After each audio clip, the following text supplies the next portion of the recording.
I pray the 23rd Psalm. in this entire time. May God bless the readers, hearers, and doers of His word. Amen.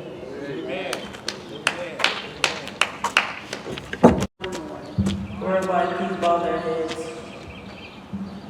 God, thank you for this day that we didn't know was about to happen. God, thank you for us listening. And we all know that's in your word that the corona will stop and won't stop. God, thank you for all the helpers that have been helping us through this time. And the doctors, the overflows, the construction workers, and all of them. Thank you for giving them life to help us. God, thank you for everything that you have done. And we praise you and I love you. In His name I pray. Amen. To God be the glory. We welcome each one of you to a day that we have never seen before, and a day that we will never see again. And we want to welcome all our mothers today. You are very special. Today is the day to let you know how special you will always be. The love for you is very real, as you can plainly see. Happy Mother's Day. Man, to God be the glory this morning, church family. Oh, it's a blessing to be here. It's a blessing to know that the Lord woke us up this morning. And we're going to sing a little song together, join in. This morning when I rose, yeah, I have no doubt. Oh, this morning when I rose, yeah, I didn't have no doubt. This morning when I rose, yeah, I didn't have no doubt. I know the Lord will take care of me. He will provide for me, and He'll lead and guide me always. Hey, I woke up this morning, I saw a brand new day. I didn't have no doubt. Oh, I woke up this morning, saw a brand new day. I didn't have no doubt. I woke up this morning, saw a brand new day. I didn't have no doubt. I know the Lord will take care of me. I know the Lord will provide for me. I know He will guide me all the way. I woke up this morning, saw the bright sunshine. I didn't have no doubt. I woke up this morning, saw the bright sunshine. I didn't have no doubt. I woke up this morning, saw the bright sunshine. I didn't have no doubt. I felt like walking, felt like walking, felt like walking, felt like walking. I felt like walking, felt like walking, felt like walking, felt like walking. I felt like talking, felt like talking, felt like talking. I felt like singing, oh, amazing grace. How sweet the sound that saved a wretch, a wretch like me. I felt like praying, I felt like praying. Our Father who art in heaven, hallowed be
another song that we all know.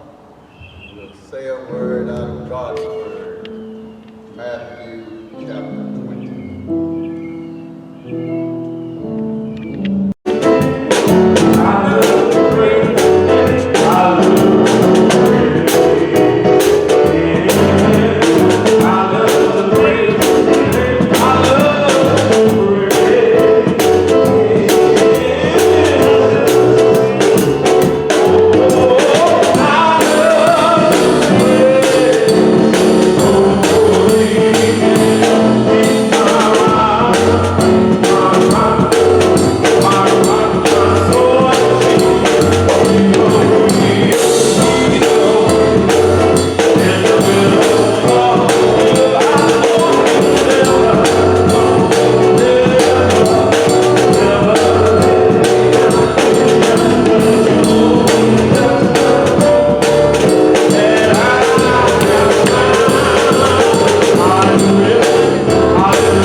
She said unto him, grant that these my two sons may sit the one on thy right hand and the other on thy left in the kingdom. But Jesus answered and said, ye know not what ye ask.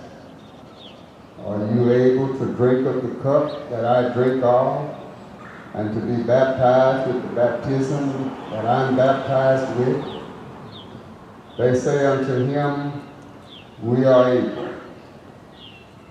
And he said unto them, ye shall drink indeed of my cup, and be baptized with the baptism that I'm baptized with.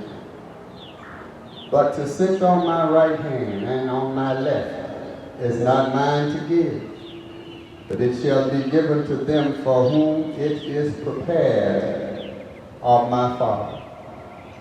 And when the 10 heard it, they were moved with indignation against the two brethren. But Jesus called them unto him and said, ye know that the princes of the Gentiles exercise dominion over them, and they that are great exercise authority upon them. But it shall not be so among you. But whosoever will be great among you, let him be your minister. And whosoever will be chief among you, let him be your servant. even as the Son of Man came not to be ministered unto, but to minister, and to give his life a ransom for many. I want to read verse 20 again. Then came to him the mother of Zebedee's children with her sons, worshiping him and desiring a certain thing of him. Our subject for today is a remarkable mother. A remarkable mother. Read a number of verses because I will need to refer to these verses as we develop this subject. It does not mean I'm going to preach an hour, but I just wanted to read those verses for us.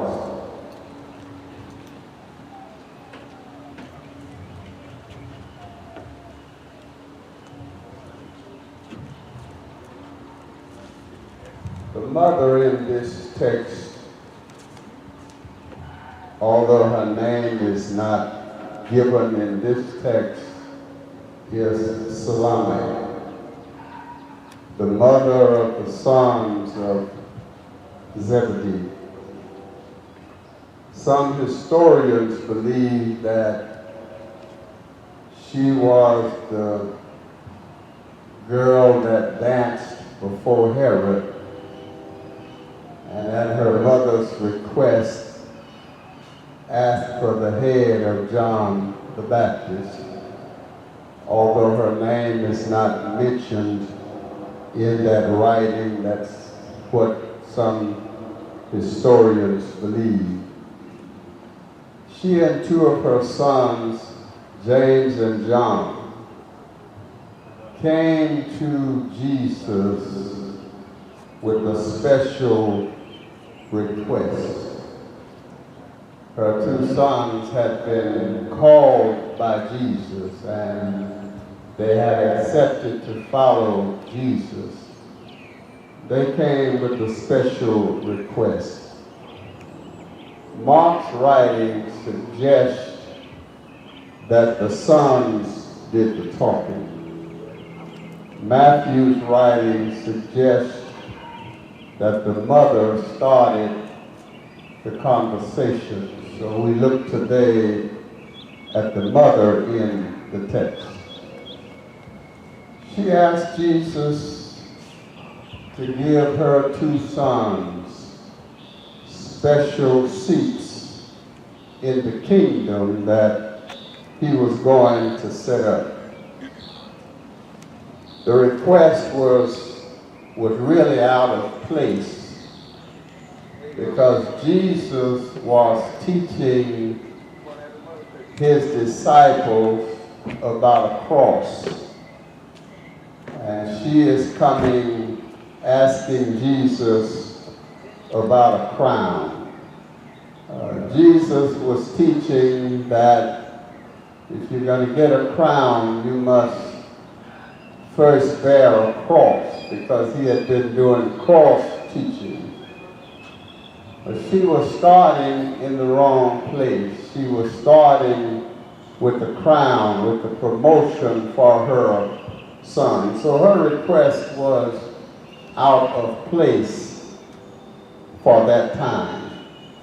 And then her request seems to be one of selfish ambition. She wanted her sons to be elevated above the other 10. And her question caused a problem among the other disciples. But if we stop there, if we don't look any further, if we just conclude that she was selfishly ambitious and she thought her sons were better than the other disciples, we will not have a good picture of who this woman really was. There were some other things in her Christian character that indicates she was really a remarkable mother. Oftentimes in life we judge people and we conclude about people on small pieces of their lives that we know about. But we shouldn't really conclude about what a person is or who a person is until we put all the pieces of their life together and look at the big picture.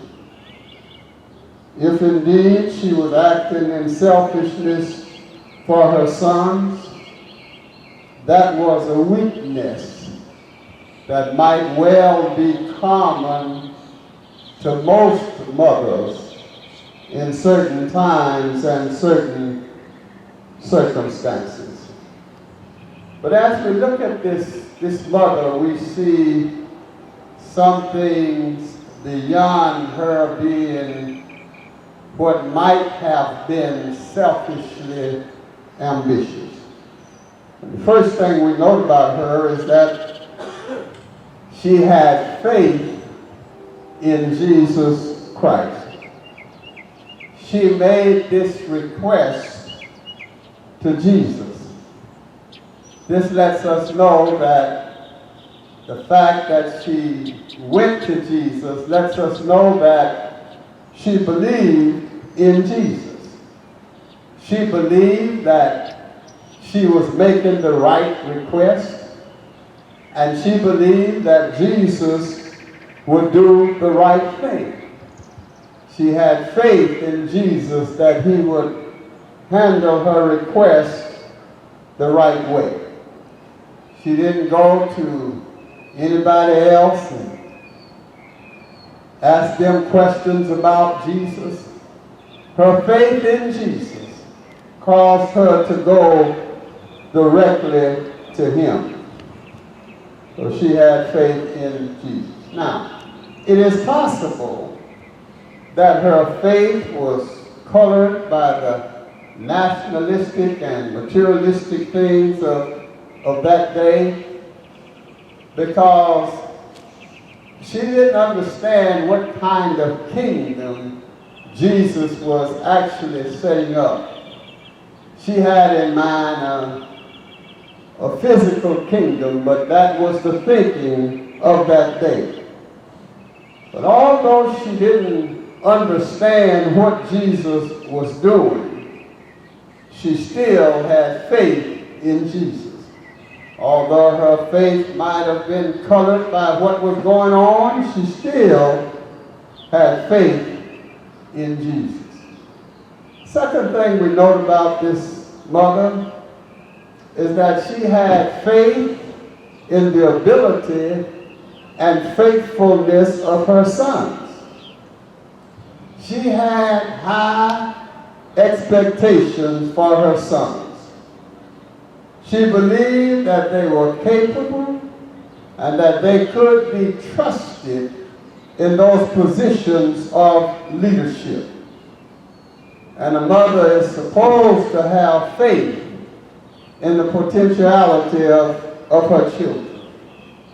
One writer said concerning his mother, he said, "My mother had a kingdom in her heart and an empire in her imagination when she thought of her children and their potential."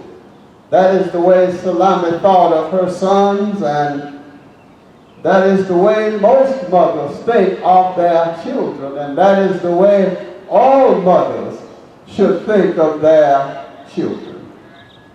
The third thing we note about this woman is that she had warm love and devotion for Jesus.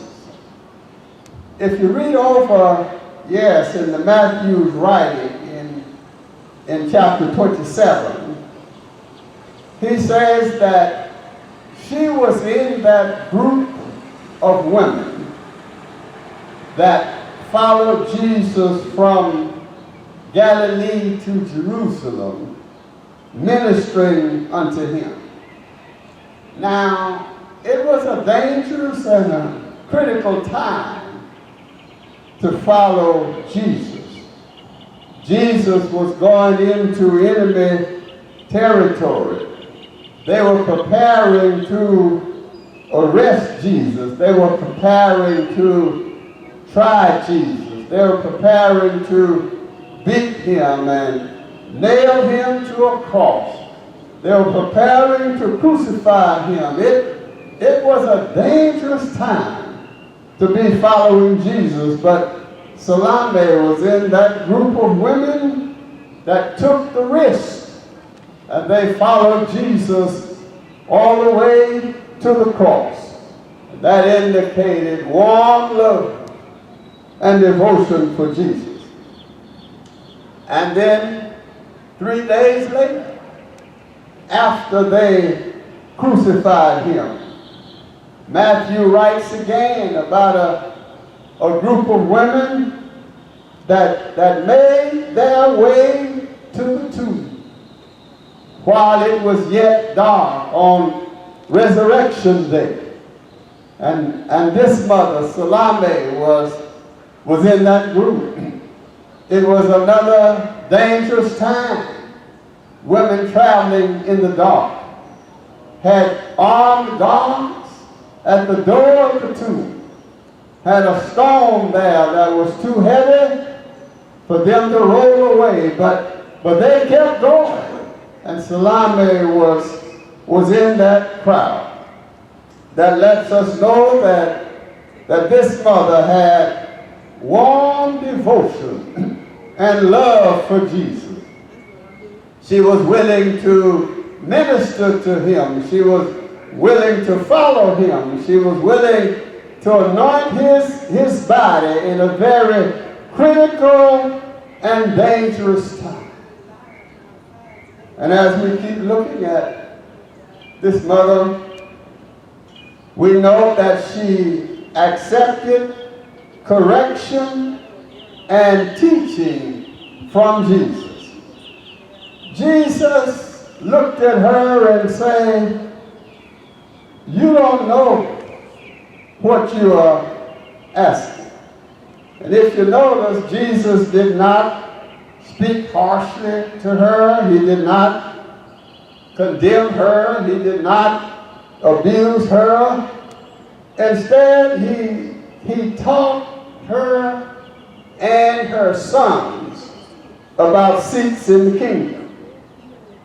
In verses 23 through 28, he taught them about drinking the cup he was going to drink off, and about being baptized with the baptism he was going to be baptized with. And this was not talking about water baptism. This was talking about his suffering. So he started off by letting this woman know that if you want your sons to have what you ask for, there's going to be some suffering in it. He let them know that positions of leadership in the kingdom were not like positions of leadership in the secular world. In the secular world, folks start at the bottom and work their way up to the top. And then they look at all the people that's under them, and they declare to those people, "I am the boss." But in the kingdom that Jesus was setting up, he was letting them know that people in that kingdom had to start at the bottom. And instead of working their way up, they first had to work their way down as servants. He was letting her know that leadership in the kingdom means servants, not sitting in high seats where you are being served by others, but it means for you to serve others. He explained to her that positions of leadership in the kingdom were not gift seats. They were seats that had to be earned. He let her know that God gives unmerited salvation, but he does not give unmerited rewards. And she was wanting her sons to be rewarded, but he said, those seats are not mine to give. My Father rewards those seats. In short, he taught them that the way to positions of leadership in the kingdom of God was through service. It was through sacrifice. It was through suffering. And it was through the willingness to die. Because he told us, I came not to serve, to be served, but I came to serve. And I came to give my life for many. So if anybody want to be a leader in the kingdom, they must be prepared to serve. They must be prepared to suffer. They must be prepared to sacrifice. And they must be prepared, if necessary, to give their lives. Well, after listening to that, it seems that if she just wanted her sons to have power, prestige, and position, she would have withdrawn her request. It seems like after Jesus said, your boys will have to suffer, they will have to sacrifice, and they might even have to die, she would have withdrawn her request. But instead of that, she accepted Jesus' teaching. And the very fact that she accepted the teaching lets us know that she really wanted her sons to be servants in the kingdom. She really wanted her sons to be close to Jesus at whatever cost. She really wanted her sons to be assistants to Jesus in his kingdom at whatever cost. She really wanted her sons to humble themselves and make the sacrifice so that they could be close to Jesus and they could serve him. And after getting that teaching and accepting that teaching, it is highly possible that she assisted her two sons in humility and sacrifice in the service of Christ. Because when we follow the lives of her two sons, they developed as powerful servants of the King. They developed with zeal, and they developed with vehemence. They developed with so much zeal that Jesus nicknamed them the sons of thunder. They had so much zeal that one day some folks didn't act right, and they said, Jesus, call down fire and burn them up. They developed into disciples of zeal. One of her sons, James, was so dedicated to the cause, was so dedicated to the faith, had such high principles, that he became the first disciple to be killed for the cause of Christ. He was willing to lay down his life for the cause of Christ. He was the first one that was martyred by the sword. And then her other disciple, John, her other son rather, John, developed into a powerful servant. John developed into a preacher of love. While we hear John later on say, yes, my little children, love ye one another. But John could only get to that point by walking close to Jesus. He can only get to that point by serving the Lord. John developed into such a strong disciple that when Jesus, was dying on the cross, he selected John to be trusted with his mother. And I just don't think Jesus would have put his mother in the hands of a son that had been trained by a dead mother. John drew close to Jesus. John loved Jesus, and Jesus loved John. That son John lived to be an old age, preaching the good news of Jesus Christ, preaching the love of Jesus Christ.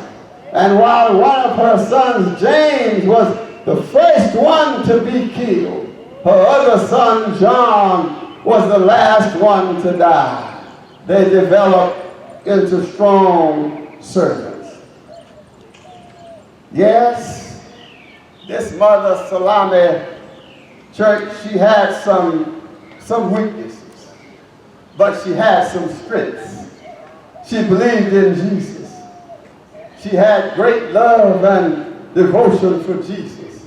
She believed in her sons. She accepted Jesus' teaching. She assisted her sons in becoming strong servants in the kingdom of God. So when you put it all together, when you put all the pieces of her life together, you can say that she was indeed, yes, a remarkable mother. Despite her weaknesses, despite her seeming selfishness, she was still a remarkable mother. Now, mothers to be, I know you've had a hard time. I know that you've traveled, yes, a rough road in life. And I know every mother wants to make things better for your children.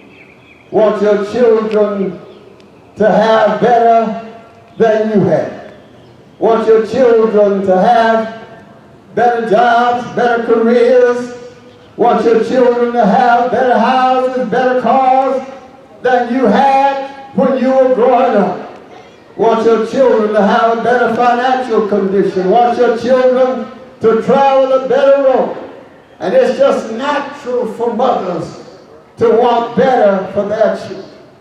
But if you really want to be a remarkable mother, you must start where Salome started. You must start, yes, with Jesus Christ. If you want to be a remarkable mother, you must start believing in Jesus Christ. You must believe that Jesus, yes, left his home in glory, came down through 40 and 2 generations. You must believe that Jesus gave his life on the cross of Calvary. You must believe that, yes, he died on that cross. He suffered on that cross. He shed his blood on that cross. Yes, you must believe that God raised him up on the 3rd day morning. You must believe in Jesus Christ. And then you must love Jesus. And you must love your sons and your daughters so much that you want to see them saved. You want to see them serving the Lord. You want to see them walking close to Jesus. You want to see them willing to sacrifice for Jesus, willing to suffer for Jesus, willing to give their all for Jesus Christ. Because it is only, yes, what you and they do for Jesus Christ that will last. It is only, what you do for Christ that will be counted in the end. If you want to be a remarkable mother, start with Jesus. Lead your children to Jesus. Train them up to be servants of the Lord, so that when this old life is over, they will hear his voice Yes, say well done, thou good and faithful servant. God bless you. God.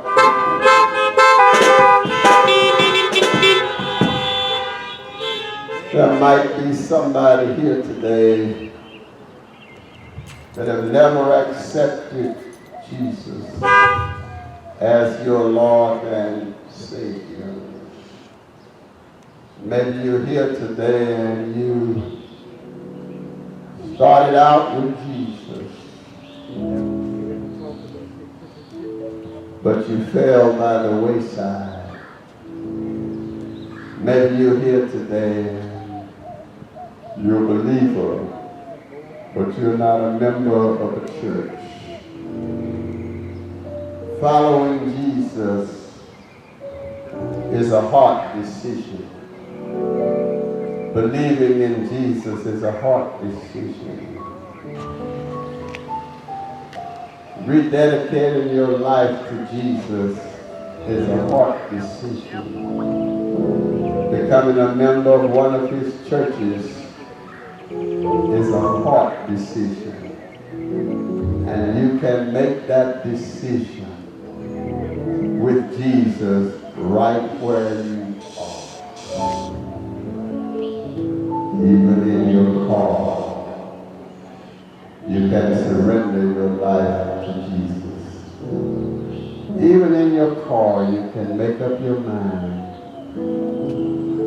to become a member of one of his churches. And you can call us tomorrow and tell us which church you want to commit to, whether it's this church or another church. But you want to be in the service of the Lord. God our Father, we ask that you will accept the commitments that are being made even now, right where they are. And help them to realize, Master, that in order for their commitments to be accepted, they must first be settled in their own heart. Thank you, Lord, for accepting these that have accepted you. In the name of Jesus, our Christ, we pray. Amen. Now, if you are gathered here today and you're in need of special prayer, you've got a special problem, you've got a special burden that's about to get the best of you, and you feel the need to have other Christians to pray with you and pray for you. I know that all of us are in a struggle with COVID-19, but maybe somebody has a personal, has a family, a career, a financial issue, trying to take you down, health issue. If you're here and you're struggling with something that you need the other saints to pray with you, just tap your arm. Somebody's here in need of a special prayer. Just tap your arm. Just tap your arm. Amen. Let us pray. Lord God, our Father, we thank you for this blessed and glorious day. Thank you, Lord, for the time that we've had together. We thank you for these who are requesting special prayer. We ask, Lord, that you grant unto them the desires of their hearts. We ask, gracious Father, that that you will strengthen them where they're weak, build them up where they're torn down. We ask, Father, that you help them to realize you've not brought them this far to leave them. Help them, Lord, to realize it's not about their weakness, but it's about your strength. Give them the renewed faith, renewed courage, renewed hope. Give them what they need, Lord, to stand up under whatever they're going through. Help them to realize that when they cast it on you, they're supposed to remain with you, because you will hold it for them until you strengthen them, and then they'll be able to carry it themselves. Thank you, Lord. In the name of Jesus Christ, we pray. Amen.